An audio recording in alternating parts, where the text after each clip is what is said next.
Good morning and welcome back to our mini blog. কেমন আছো সবাই? আমি আবারও চলে এসেছি আজকে অনেক দিন পর নতুন একটা ভিডিও নিয়ে।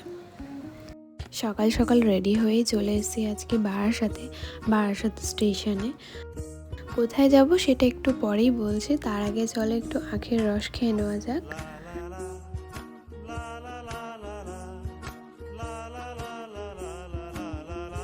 তো আখের রস খাওয়া কমপ্লিট। এখন নিয়ে নিয়েছি একটা ব্ল্যাক কালারের আমার ওড়না, যেহেতু আজকে আমি পরেছি রেড কালারের চুড়িদার, সেজন্য ওর সাথে ব্ল্যাকটাই মানাবে। তো এখন ওয়েট করছি ট্রেনের জন্য, ট্রেন কখন আসে সেটারই অপেক্ষা।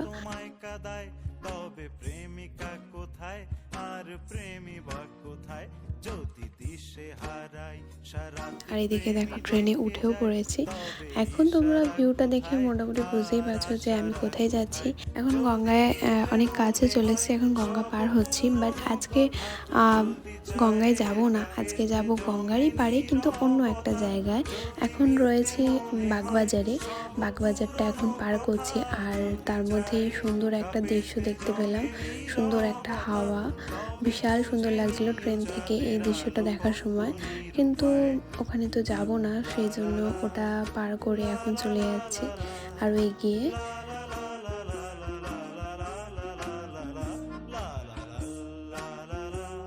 তো অনেকক্ষণ ট্রেনে জার্নি করার পর এখন মোটামুটি চলে এসেছি। আজকে আমরা এসেছি হচ্ছে ভূতনাথ। অনেক দিন ইচ্ছা ছিল ভূতনাথে আসার। ভূতনাথ এসেছিলাম লাস্ট মেবি 2022-এ, আর এটা 26।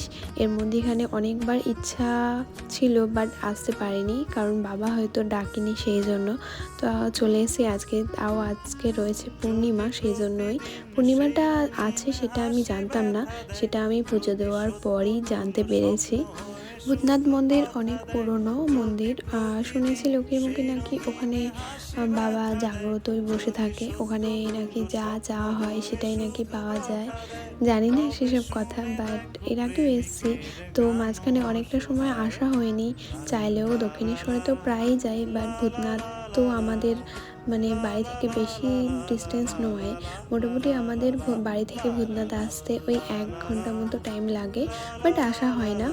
আজকে চলে এসেছি, বাট ভিড়টা অতটাও ছিল না। আগের বার যে টাইমে এসেছিলাম ওই টাইমটা ছিল হচ্ছে অষ্টমী, দুর্গা পুজোর সময়, সেই জন্য অনেকটাই ভিড় ছিল। বাট এবারে অতটাও ভিড় নেই, একদম ফাঁকা ফাঁকাই আছে। আর ওই যে ভেতরে যে মন্দিরটা দেখতে পাচ্ছ ওইটাই হচ্ছে ভূতনাথ। অ্যাকচুয়ালি ভূতনাথ হচ্ছে গেটের ভিতরে আছে মূর্তি, আর ওখানে টিভির মাধ্যমে, ক্যামেরার মাধ্যমে দেখানো হচ্ছে যে ঠাকুরটা। তবে ভেতরে কাউকে প্রবেশ করতে দেওয়া হয় না, বাইরে থেকে সবাইকে পুজো দিতে হয়। এখন মন্দিরটা বন্ধ, বাট বাইরে থেকেই আমরা পুজো দিয়ে দেবো। তো চলো এবার বেশি লেট না করে এখন যাক বাটা নিয়ে নিই, ফুলের মালা নিয়ে নিই। এখানে অনেক সুন্দর সুন্দর মালা আছে, জানো তো, অনেক সুন্দর সুন্দর ফুলের গাঁথা মালা আর কি আছে। তো সেগুলোই এখন বাটা নিয়ে নিই, চলো। আর এই দেখো এখানে কত সুন্দর সুন্দর ফুলের মালা রয়েছে। মালা মানে এখানে রাখাটা স্বাভাবিক, কারণ যেহেতু এর পাশেই শ্মশান, সেই জন্য মালাটা আছে। বাট এখানে অনেক সুন্দর সুন্দর ফুলের মালা আছে। আর এই তো এখানে আমি বাটা নিয়েও নিয়েছি, তার সাথে গোলাপ জল।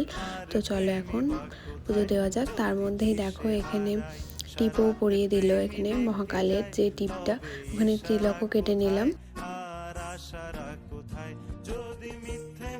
আর এই যে মন্দিরের ভিতরে এখন ভেতরটা বন্ধ আছে, ওর গেটের ওপাশটায় গিয়ে পুজো দিতে হয়, বাট ওখানে এখন ঢুকতে দেবে না। আর এখানে আমি পুজো দেওয়া হয়ে গেছে, আর এখানে প্রসাদ একটা বেলপাতা ও একটা গোলাপ ফুল দিয়েছে। ক্যামেরাটা অ্যাকচুয়ালি এর মন্দিরের ভিতরে অ্যালাউ নেই, বাট তাও আমি অল্প অল্প করে ক্যামেরা করেছি। এগুলি সবাই করছিল, বাট ওখানে বারণ করছিল যে ক্যামেরাটা বন্ধ করুন, তাই বেশি ভিডিও টিডিও নিতে পারিনি, সেই জন্য বাইরে চলে এসেছি। আর এখন করব আরতি, ওই জন্য আরতির জন্য নিয়েও নিয়েছি।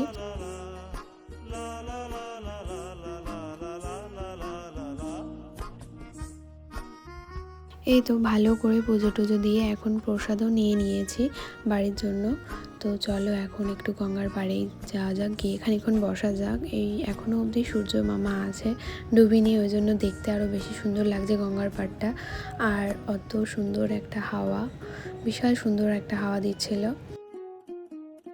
গঙ্গার এই ওয়েদারটা, এই সূর্য হালকা ডুববে ডুববে যখন, তখন এই ওয়েদারটা দারুণ লাগে।